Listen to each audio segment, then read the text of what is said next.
كيفية العمل من خلال موقع شيئين. ممكن انك تشتغلي كمندوبة لشيئين او طبعا انك تشتغلي عن طريق الانتساب من خلال شيئين.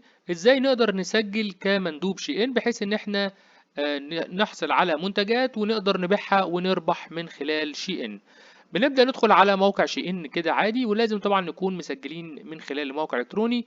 بنبدأ ننزل تحت خالص الصفحة الأخيرة، بتلاقي في حاجة اسمها كن أعضاؤنا. بنضغط على كن أعضاؤنا كده، حولنا في الصفحة دي الانضمام إلى برنامج انتساب شيئين.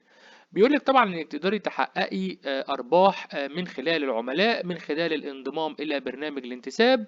وكمان تقدري إنك تتاجري من خلال تجزئة الملابس على الإنترنت، وكمان نتطلع إلى تقاسم الأرباح معك. يعني بتقدري تستخدمي هذا الموقع من خلال شي إن للربح بالعمولة.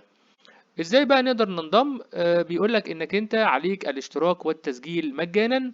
بنبدأ ندخل هنا على تسجيل الدخول. وانت اول مره تسجلي على موقع شي ان بيبدا في كتابه هنا اللي هو نيو بروجرام بابلشر، يعني بنبدا نعمل ساين اب. لو احنا سجلنا قبل كده على موقع الانتساب بندخل هنا، طبعا احنا ما سجلناش قبل كده.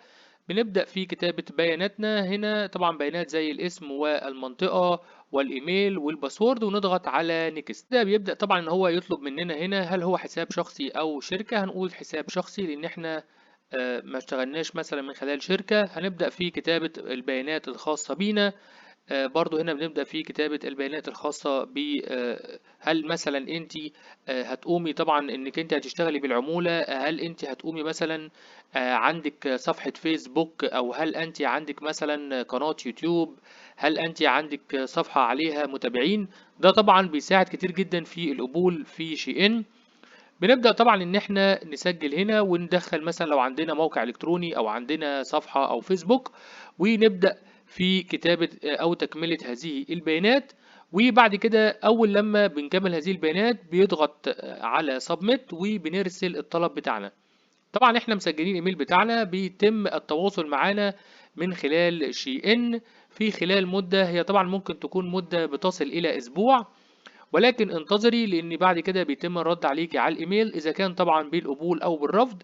هل القبول بيرجع لاشياء معينه؟ ممكن يرجع مثلا يكون عندك حل تجزئه بتبيعي من خلاله، او عندك صفحه عليها ناس زي فيسبوك، او مثلا صفحه على اليوتيوب. عرفنا ازاي نقدر ان احنا نعمل من خلال شيء ان من خلال العموله والانتساب والعمل كمندوب من خلال شيء. طبعا في نهاية الفيديو ما تنسيش تعمل سبسكرايب وتفعلوا زر الجرس، واشوفكم على خير في فيديو جديد. مع السلامة.